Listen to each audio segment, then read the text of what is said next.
الحمد لله الذي شرفنا لعلوم الحديث والقرآن وزين أخلاقنا بأخلاق نبي آخر الزمان. أما بعد فأعوذ بالله من الشيطان الرجيم.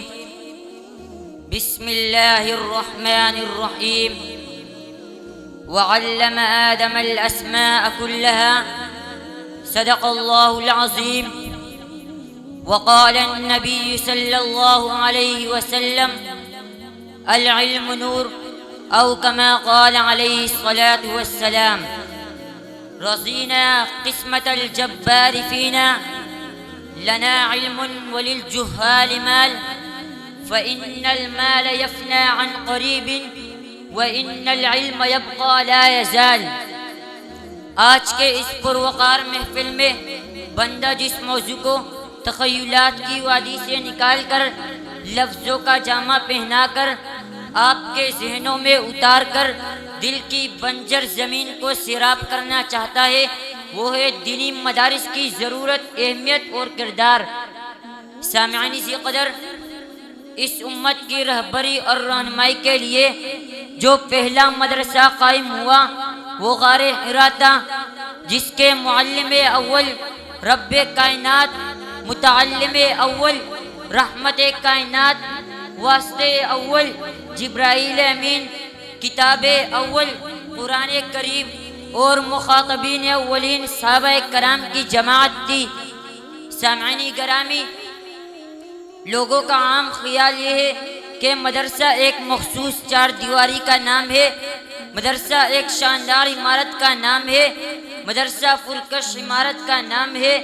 اس لیے وہ یہ سمجھ بیٹھے ہیں کہ اگر مدرسے کی عمارت کو گرا دیا جائے تو مدرسہ ختم ہو جائے گا. لیکن میں اس کی پرزور تردید کرتا ہوں. مدرسہ سنگ و خشت کے ڈھیر کا نام نہیں، مدرسہ فلک بوس عمارت کا نام نہیں. اگر ایسا ہوتا تو ہم اس سادہ سے چبوترے کو مدرسہ نہ کہہ سکتے جہاں بیٹھ کر تعلیم حاصل کرنے والوں کو اصحاب صفہ کے نام سے یاد کیا جاتا ہے.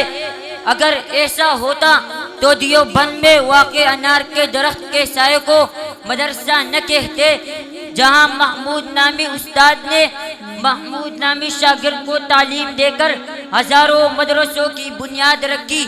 تو پھر آپ مجھ سے پوچھ سکتے ہیں اگر مدرسہ ان چیزوں کا نام نہیں تو مدرسہ کیا ہے؟ میں عرض کرتا ہوں مدرسہ تو وہ ہے جہاں انسان بننے کی تعلیم دی جاتی ہے، جہاں زندگی گزارنے کا ڈھنگ سکھایا جاتا ہے، جہاں علم کی شمع سینوں میں روشن کی جاتی ہے، جہاں اعلیٰ اخلاق و آداب سکھائے جاتے ہیں، جہاں حقوق اللہ اور حقوق العباد کی ادائیگی سکھائی جاتی ہے.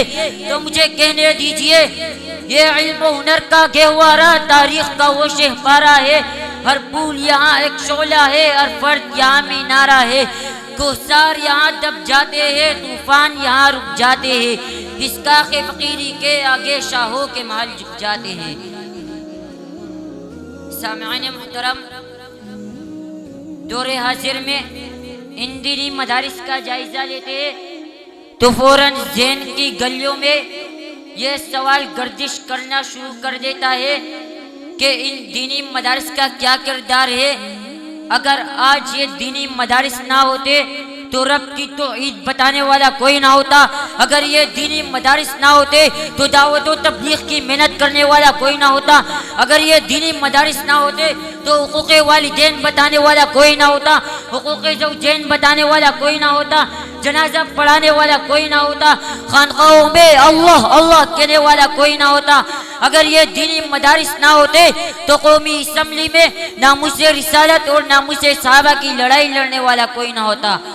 تو پھر میں کیوں نہ کہوں، چشمے فلک بھی پرکھ چکی ہے ہمیں نگاہ کار سے، پوشیدہ کیوں کر رہ گیا ہمارا اثر اغیار سے. وہ چشم و نگاہ کے پردے عناصر صرف نظر، سارا جہاں چمک رہا ہے ہمارے کردار سے.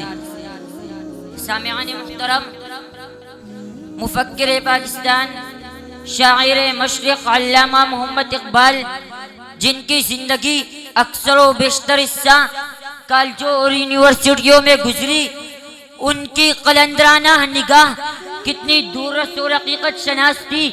وہ فرماتے تھے ان مکتبوں کو اسی حالت میں رہنے دو، غریب مدارس کے بچوں کو انہی مدارس میں پڑھنے دو. یہ ملا اور مدارس نہ رہے تو جانتے ہو کیا ہوگا؟ وہ سب کچھ جو میں اپنی نگاہوں سے دیکھ آیا ہوں. اگر آج بر صغیر کے مسلمان ان مدارس کے اثر سے محروم ہو گئے تو بالکل اسی طرح ہوگا جس طرح اندلس میں ہوا. آج وہاں قرطبہ غرناطہ کے کنڈرات الحمرا کے نشانات کے سوا اسلام کی تہذیب کا کوئی نشان نہیں ملتا. کسی شاعر نے کیا خوب کہا ہے، اللہ سے کرے دور تو تعلیم بھی فتنہ، املاک بھی، اولاد بھی، جاگیر بھی فتنہ، نہ حق کے لیے اٹھے تو شمشیر بھی فتنہ، ارے شمشیر تو کیا، نعرے تکبیر بھی فتنہ. وما علینا الا البلاغ المبین.